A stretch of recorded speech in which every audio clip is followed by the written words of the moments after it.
He waited 1,000 days to kill him, carrying the same image through every sunrise and every night. The moment his mother was taken from him burned so deeply into his memory that it never faded, only sharpened with time. He was still a cub when it happened, small enough to hide in the grass, old enough to understand fear, and just aware enough to realize that the lion stepping toward his mother did not belong to their pride. The evening had been calm, the kind of dusk where the air settles and the savanna seems to hold its breath, but the calm shattered when a deep, unfamiliar roar rolled through the grass and froze every lioness in place. The male appeared alone, massive and scarred, moving with the confidence of a lion who had fought before and won. His mother reacted instantly, pushing her cub backward, placing herself between him and the threat, her body low and tense as she snarled a warning that went unanswered. The male charged without hesitation, crashing into the pride, striking one lioness aside and forcing the others to scatter as dust and panic exploded across the clearing. The cub stumbled as he tried to follow, his legs tangling beneath him, and when he looked up again, his mother was already locked in a fight she could not win. She clawed at the male's face and bit into his mane with a desperation born of knowing exactly what this encounter meant, but the male absorbed the blows and drove forward until his jaws closed around her throat. The sound of her struggle ended abruptly, and the cub felt something inside him collapse with it. He crouched in the grass, frozen, watching as her body went still beneath the weight of the male who held on long after she stopped moving. When he finally released her, he stood over her lifeless form and roared into the night, claiming the pride, the territory, and the future in a single sound. The cub did not cry or run or reveal himself. He stayed hidden, eyes wide, chest tight, memorizing the shape of the male's scars, the way he carried his head, the sound of his roar, because instinct told him something his young mind could not yet explain. This moment would not end here. By morning, the pride was gone. Lionesses had fled in different directions, carrying cubs that would never return. The land smelled different now, heavy with strange scents and fresh dominance marks. The cub moved through the grass alone, calling softly for a mother who would never answer, until hunger and fear forced him into silence. Hyenas found him first. They circled at a distance, laughing, waiting for weakness, and he learned quickly that staying alive meant staying invisible. He hid in thorns, drank from muddy tracks, fed on insects and scraps when he could, and listened at night as the male who killed his mother roared across the land she had once ruled. Days became weeks, weeks became months, and the cub grew not in safety, but in tension, every muscle shaped by running, every decision sharpened by survival. He watched lions from afar and learned which ones ruled by fear and which ones ruled by strength. And always in the background of his mind was the memory of the male who had taken everything from him. He did not understand revenge yet, only absence and hunger and the way anger could keep him moving when his body wanted to give up.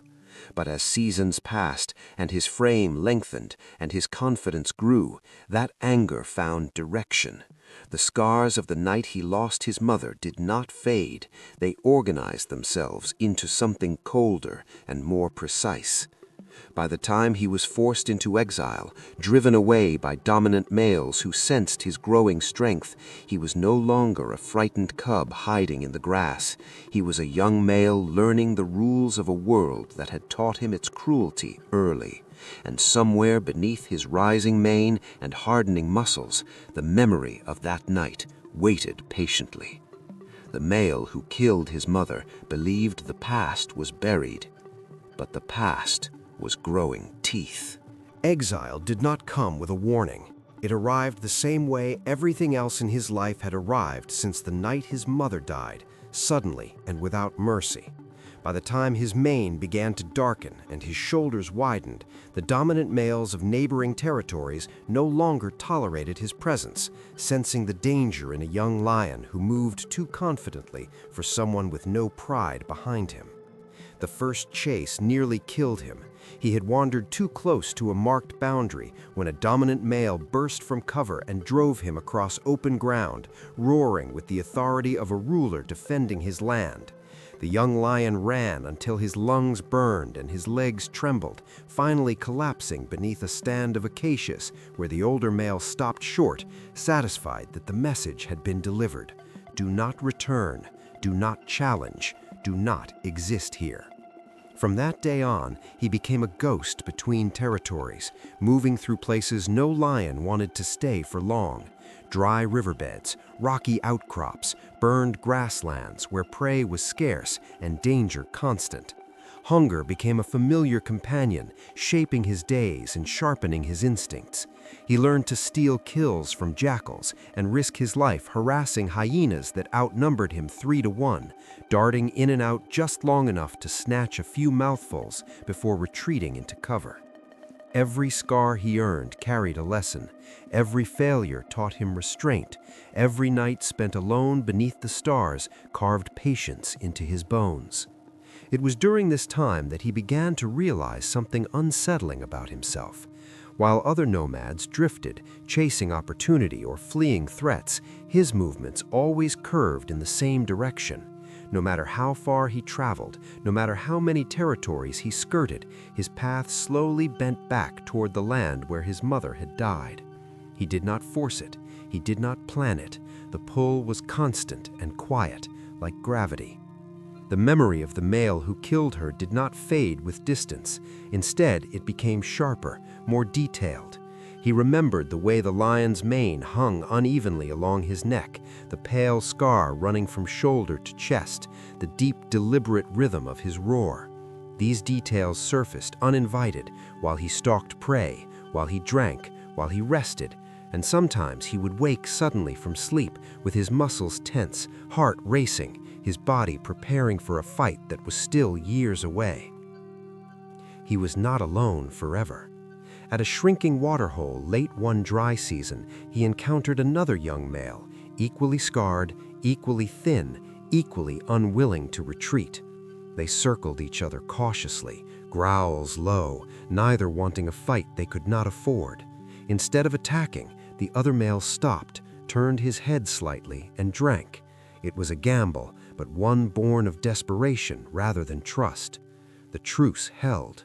Over the following weeks, they began moving together, loosely at first, then with intention.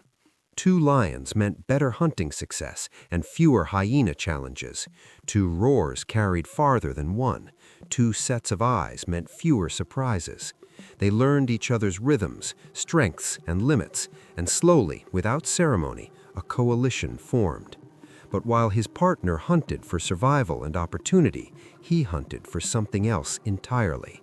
As their strength grew, they ventured closer to established territories, testing responses, provoking distant roars, gauging the age and confidence of the males who answered back. Each time they heard a roar that matched the one burned into his memory, his focus sharpened. When it did not, he moved on. Years passed this way, measured not in seasons but in restraint. He could have challenged weaker males and claimed lesser territory, but he didn't. He avoided unnecessary fights. He conserved his strength. He waited. When they finally reached the outer edge of the land that had once belonged to his mother, recognition hit him immediately. The scent was faint but familiar. The shapes of the rocks, the bend of the dry channels, the way the wind moved through the grass all stirred memories he had never fully lost. From a ridge at dusk, he heard it again, unmistakable even after all this time. The roar. Older now, rougher, still dominant. The male who killed his mother was alive and still ruling. His partner sensed the change instantly. The young lion's posture stiffened, his breathing slowed, his eyes locked onto the horizon with a focus that felt different from hunger or caution. This was not curiosity. This was intent. They did not enter the territory, not yet. They watched from a distance, learning patrol routes, listening to the cadence of roars, noting which male answered first and which followed. They learned where the males rested, where they fed, and where age had begun to slow them. The young lion felt no rush now. The anger that once burned uncontrollably inside him had cooled into something far more dangerous. Patience had replaced rage, and memory had become strategy. The male who killed his mother believed time had erased the past. Time had done the opposite. It had prepared the cub who watched everything. By the time he crossed into the outer edge of the territory, he no longer thought of himself as the cub who had hidden in the grass. His body carried the weight of years spent surviving without protection, his muscles shaped by hunger, his scars earned through mistakes that had nearly killed him. Beside him, his coalition partner moved with quiet confidence, alert but controlled, sensing that whatever had drawn them here was not a simple challenge for land. They did not announce themselves. No roars, no scent marks. They slipped through the territory the way predators do when they are not hunting food, but opportunity, memorizing paths, tracking patterns, waiting for the land itself to reveal the right moment. The dominant male still ruled, but age had taken its toll in ways that strength alone could not hide. His mane was thinner now, his movements heavier, and the urgency in his patrols had dulled. He roared less often, rested longer, trusted the memory of his power more than its reality. The lion who had waited 1,000 days noticed everything. He watched how the dominant male separated from the pride during patrols, how he lagged behind after long walks, how he favored one side when lying down. He watched the younger males in the coalition defer to him automatically, following habits formed years earlier, unaware that habit is often what kills kings. The lionesses still respected him, still followed his lead, but respect does not slow time, and loyalty does not sharpen reflexes.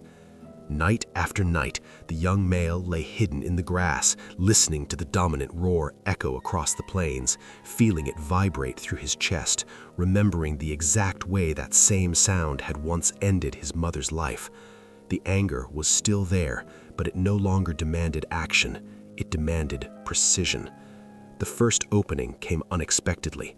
A buffalo carcass lay near a dry channel at the far edge of the territory, partially hidden by tall grass.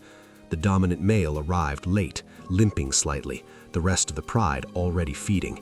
He drove the others back with a half-hearted snarl and settled in to eat, positioning himself with his back toward the reeds, confident in the knowledge that nothing dared approach him here. Nothing except memory. The young lion and his partner circled wide, staying downwind, their bodies low, muscles coiled but still. They did not rush. The plan was not to fight the pride, not to claim territory in a single reckless moment. The plan was to isolate the male who had once isolated his mother. They waited until the feeding ended, until the pride drifted off toward resting grounds, until the dominant male remained behind, chewing slowly, breath heavy, attention dulled by satisfaction and age. When he finally rose and began to walk toward a familiar resting place, they followed at a distance, step for step, unseen and unheard. The ambush came near a cluster of rocks where the ground narrowed and escape routes thinned. The coalition partner struck first, slamming into the dominant male's hindquarters, biting deep and dragging him off balance. The roar that followed was explosive, filled with confusion more than authority, as the old king spun to face an enemy he had not sensed in time. Then the lion who had waited stepped in. He hit with the full weight of his body, jaws clamping onto the mane that had once hovered over his dying mother. The sensation was overwhelming, not triumphant, not chaotic, but eerily familiar.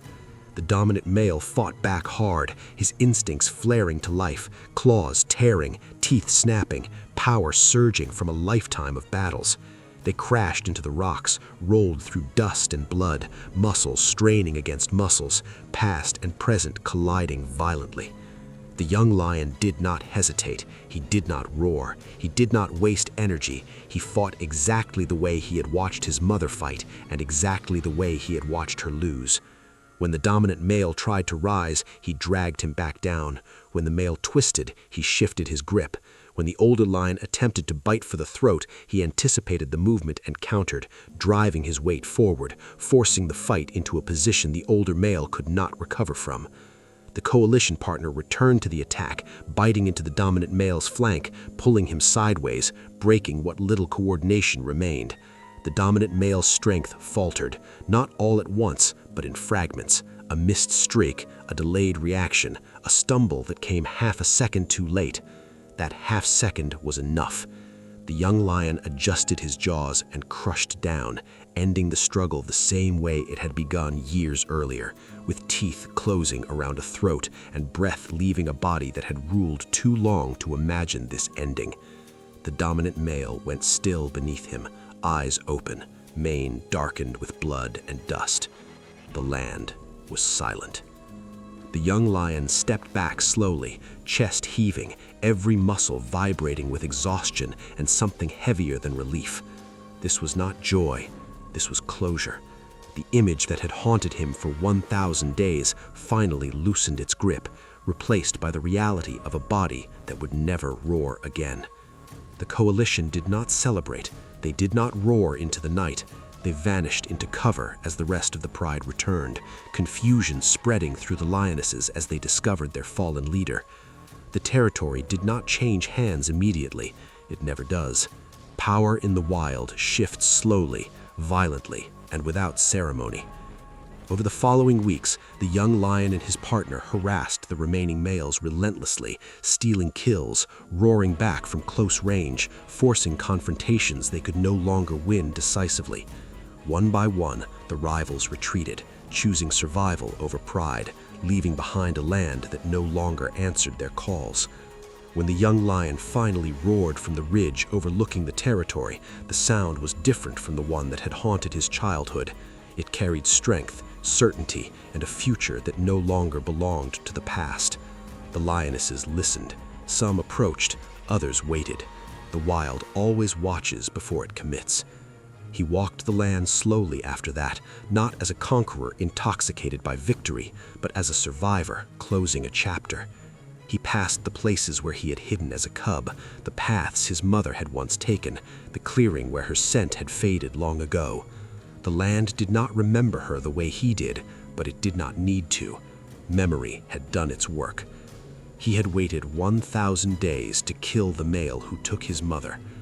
And now, for the first time since that night, he was no longer waiting. The wild had not given him justice. He had taken it.